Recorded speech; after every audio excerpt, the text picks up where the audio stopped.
Guess who's back? Welcome back to the channel. Today we are going to do a Dallas Cowboys Week 2 preview leading up to the game. Before we do that, please subscribe to the channel, like this video. If you like Dallas Cowboys content, if you like NFL content, that's what we produce here. And we're going to try and do that throughout the season. So before we get into our Week 2 preview though, RJ, let's kind of just give our quick thoughts on Week 1. For me, quickly, it comes down to one thing. I don't mind losing. I mean, the team's going to lose. It's just about the way you lose. So I saw too much of the same Week 1 against the Rams.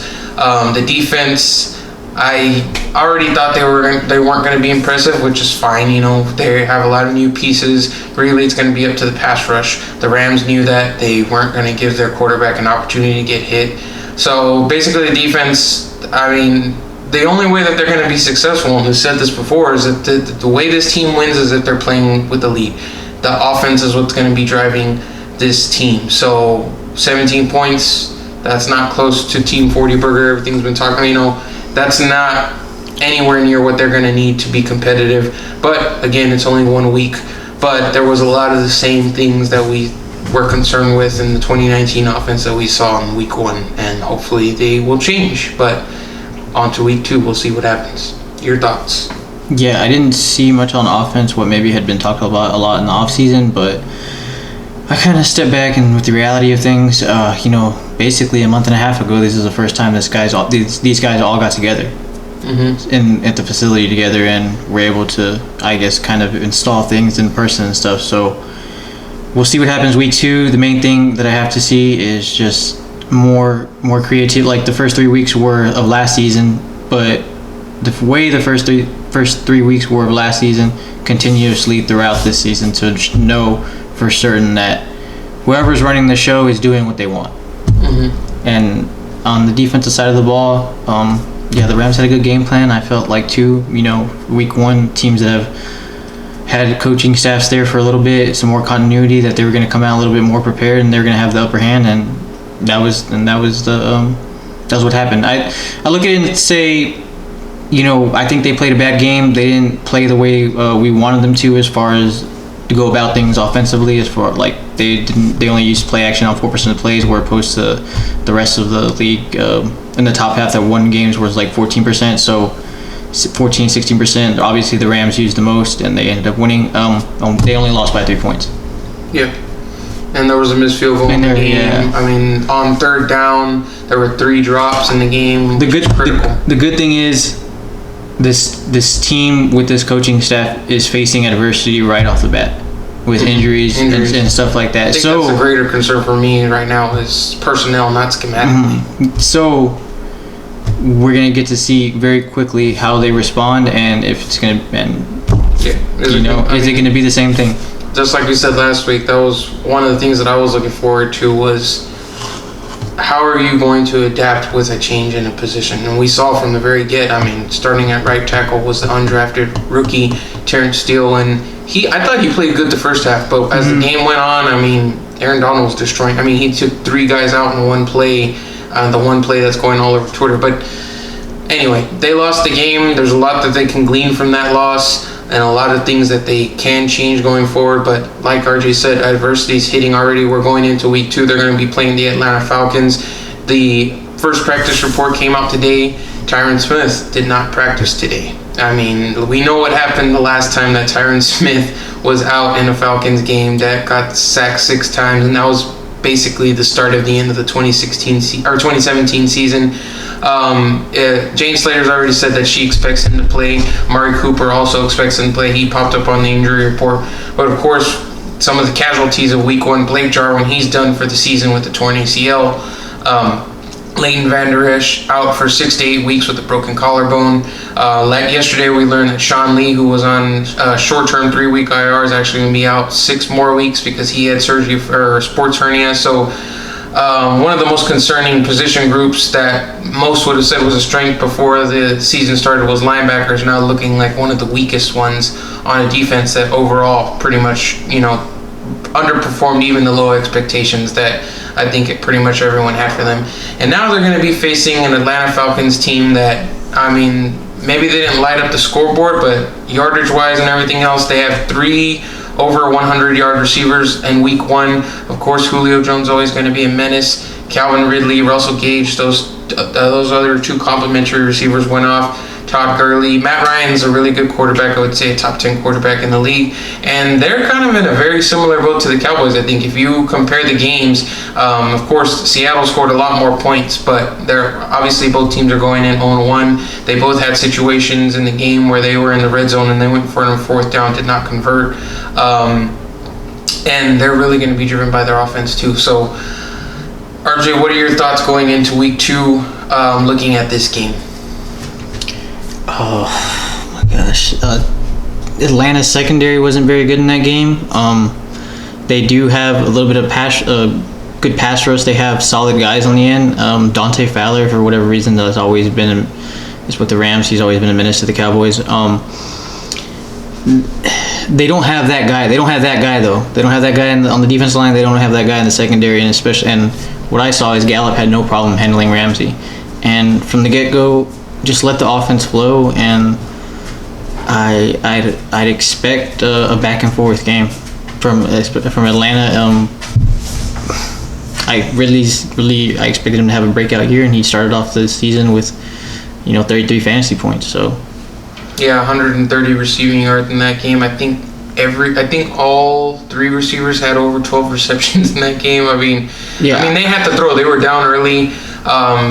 Just like RJ was saying about the pass rush, in the first half they had 3 sacks. They had 10 overall QB hits in the game. So they got to Russell Wilson. It was just Russell Wilson was on another level, just like he's always been. They just unleashed him, basically, is what it was. And they didn't really even mix in the run game. So I don't know. Maybe the Cowboys are going to try and control the game with the run game, which is like very Jason Garrett-y. But I think if you get down to a team with an explosive offense like the Falcons, it's going to be very, very hard for you to get back playing that game. Like I've always said, when you try playing that game, you're pretty much, when you're playing against a high explosive offense, you're pretty much taking away time from your own self. Mm-hmm. Yep. That's what you're doing. If you get down, then you're that's what you're doing. Yourself in the long run. I need to see more early down passing. The first down runs. Look, Zeke was really good in the first half. He was. Whenever we were watching the game, I was like, wow, I mean, this looks like a different Zeke, because usually in the beginning of the season, he looks slow, not really making people miss. I mean, we saw that pretty much all throughout all of last season, but he looked a lot better. What he looked was very light on his feet, and his contortion from his body was very 2016-esque. I mean, going in, he already looked a lot more slender than before. But I mean, he showed it on the field. I think he came in at 228. In the second half, though, some of these first down runs, once they started getting 1 yard per, or Aaron Donald was just destroying. I mean, Aaron Donald took over the game in the second half. I don't know what it was. The offensive lineman got tired, which is conceivable. I mean, again, this is their first game. I mean, people are going to encounter fatigue. Because I thought Connor Williams did a good job in the first half against Aaron Donald. I thought we played a good first half game, and I think that was from just letting the offense flow as a whole. And then, like other people have said, and I think we're pretty much agreed on this, they really tried making Zeke the focal point, and Jerry even said, he's like, I thought we were going to wear out their defense and take over the game that way. I was like, but then once you were down, what are you going to wear them out for? Like, you got to get back into the lead. That should be the first priority. I mean, even at the start of the second drive that Dallas had, they were still running the ball down, and I was just like, we kind of looked at each other and we were just like, what are we doing?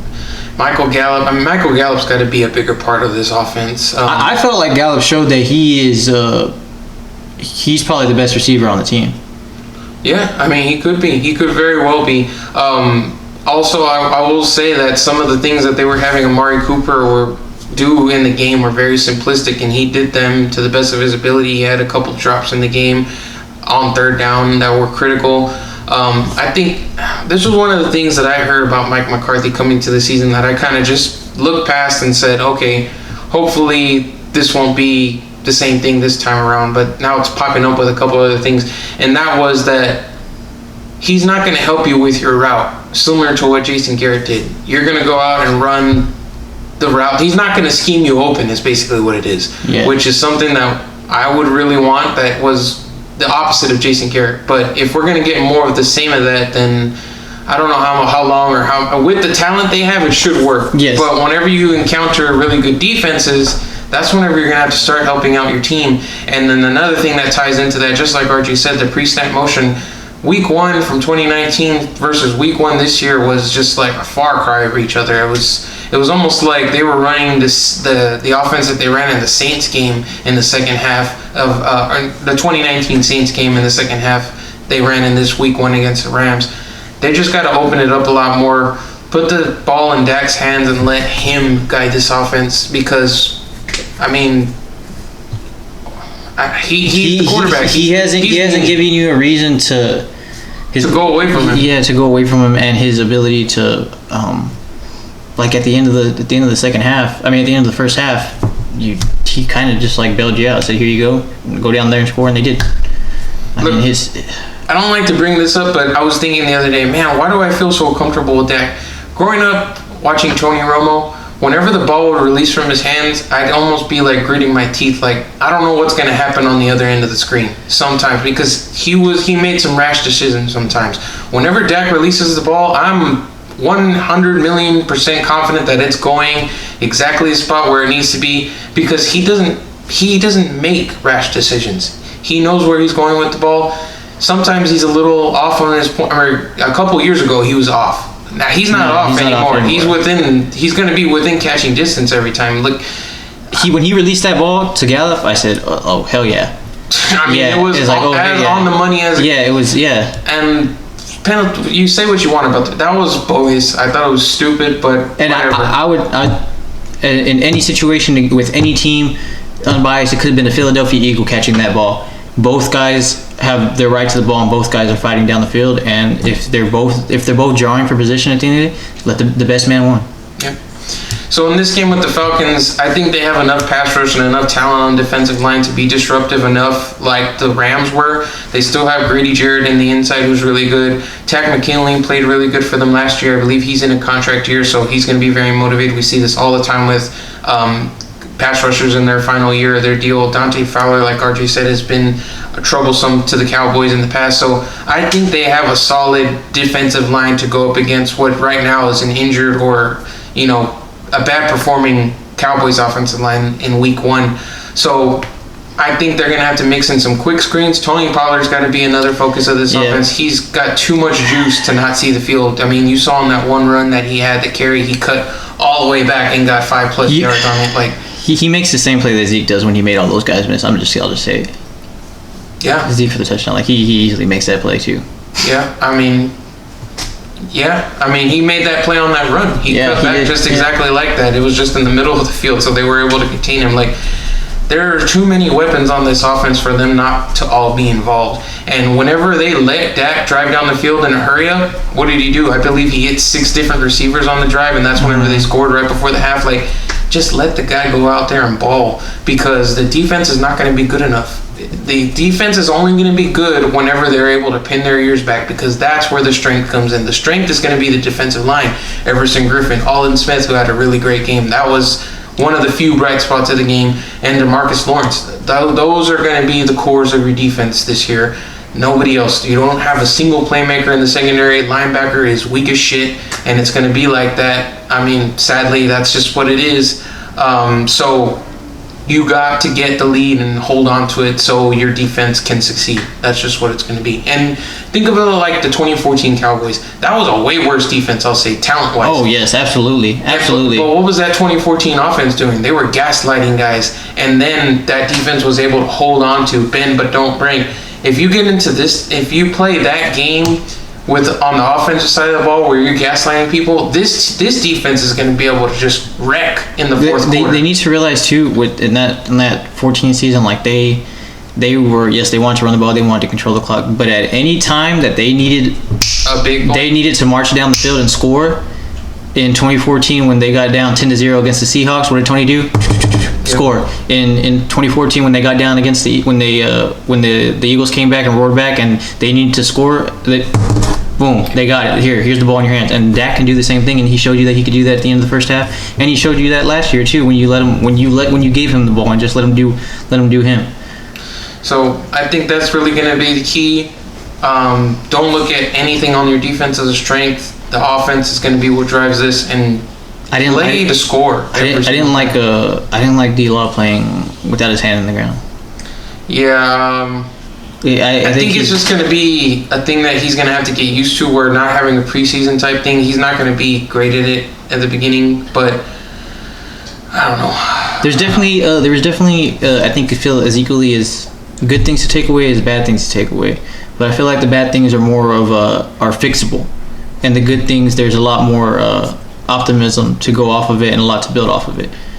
The bad things are fixable. It's just a matter of is it going to be fixed? Are they going to make the right decisions?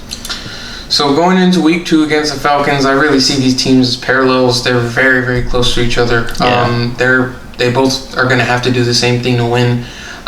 This is a game where if the Cowboys can win it, is a building block game, because to win it, I believe that you're going to have to play a lot different than you did in week 1, and maybe they'll realize, okay, this is the way that we're going to win every week in and week out. And then it'll be, a good little benchmark for them, because I feel like the Falcons, they're both going to be middle of the road teams. One of them's going to succeed and one of them's not. And then week 3 is looming. That's going to be against a good team, a really good team in the Seattle Seahawks. So, if Tyron Smith doesn't play in this game, I got to lean the Falcons' way, because that's a big loss. And you're already weak at one tackle spot. I don't know how many teams can make it by with both of them gone, period. But I think Tyron's going to play. I'll still take the Cowboys, because, man, it's tough to see them go 0-2 to start the season. I don't think there's very many Cowboys teams that have done that in the past. Granted, this is a new coaching staff. I think they have more talent than the Falcons. I don't think this coaching staff is as hard-headed. Yes, as so self-righteous in what they do, and the decisions they make, as the last one. And I think Kellen. I'm not a guy that really likes Dan Orlowski, but Orlowski was saying some good things, where he said if Kellen doesn't start using play action, a little bit more motion and stuff like that, like he has before, and like these other teams have these type of offenses, then he's gonna get like some nasty text messages from me. So, or he might lose his play calling duties. Yeah, or he might lose his play calling duties. Yes, because Mike McCarthy, even in the preseason, this leading up to the season, didn't sound like he was 1,000% happy with the decision for him not calling. Another thing, there was a Twitter account the other day. The All 22 wasn't getting released for NFL Network, so fans and people can see games like the coaches see and stuff. Yeah. So the guy started releasing playbooks and schematics from coaches from previous years and coaches. One of them was Kellen Moore. I saw someone say, "Boy, everything that you want to see in here." That you want to see from an offense, and like the unique play calling and the wording and stuff, like it's everything you would want to see. So I don't know what's not transitioning on Sunday on Sundays. Yeah, I don't. So it was only one game now, but we're gonna find out quickly what. Yeah, who's gonna win over? I don't know. It's weird, because I don't know, it was very Jason Garrett-esque, some of the things that we saw. But, man, I don't know. This should be a close game. For the Cowboys to win, they're going to have to score over 30. And I think you could say that with pretty much every game going forward this season. But the thing is, that shouldn't be a problem. No, shouldn't be. With the amount of talent they have, the quarterback they have, the play caller they have, it shouldn't be an issue. One last thing from week 1 that I want to bring up, and it kind of ties into the rest of the season. The Cowboys going for it on 4th and 3 in the red zone, I'm completely okay with that. Look, It was just a great play by the Rams and a bad play by the Cowboys. CeeDee Lamb probably should have ran that route one more yard upfield, and he would have had the first down. He was wide open, and he would have been right at the marker. And then the safety for the Rams just made a good play on the pickup. And I feel like Schultz, at that point, you don't tend to necessarily run your route, but you run to a point at the field where you recognize where the guy that CD is. Yeah. The guy that's covering CD is going to be, and you kind of interfere with him. And then also, just you could also say, as far as a dynamic player like CD, you maybe expect him to break a tackle or spin or something, a juke, anything, but it was just a really great play by the Rams at that point. But going forward in the season, they're going to have to do things like that to continue drives and to stay in the game. So I'm 100% on board with that. And I think every fan should be, because that was one of the things that we complained about the Garrett thing. That was one of the, one of the things that you could pluck out of the game that you could say, this is a distinct change from one coaching staff to the other. And that's, there would have been no question. He would have kicked it. Yeah, and even Garrett said, now when he's with the Giants, he said, if we're in a position to kick, then that's where we want to be. Okay, we're going to win the game, with freaking 12 to 10. Whatever. Seeing someone say field goals are just punts with participation points. But I hope from the beginning the first scripted plays would be quick stuff to get everybody involved, especially CD, because he's a guy after the catch, he's so dynamic. Hopefully things with Pollard. What I want from the get-go of the game is something like the Rams showed, where we can't let Dak. We got to help out the right tackle, and we got to help out the offense as a whole. Just get going. And if Dalton Schultz is on the field, hopefully he's in for blocking, because I don't trust his hands. You're going to have to run some sets with him on the field, but hopefully it's just mostly for a chip block or to clear out a route for somebody. Because, I think that might hurt more than linebacker, because Leighton wasn't playing very good when he was on the field. But Jarwin had the chance to have a really good season this year. I think that's going to be a big loss for sure. But I think that's pretty much it for me. It's going to be a close one, but to win, the Cowboys are basically just going to have to outscore the Falcons, because I don't think they're going to be able to stop them on the other side. Anything else you want to add? They better know that going into the game. I hope they do. Shit. All right. Well, that pretty much wraps up the Week 2 preview. We appreciate you watching. Again, if you like Dallas Cowboys content, if you like NFL content, that is what we produce on this channel. We appreciate you watching, and we will see you next time. Yo, I ain't here for the money, I ain't here for the fame. Though it might be nice to own a jet plane, I'ma do it all for you. Come along and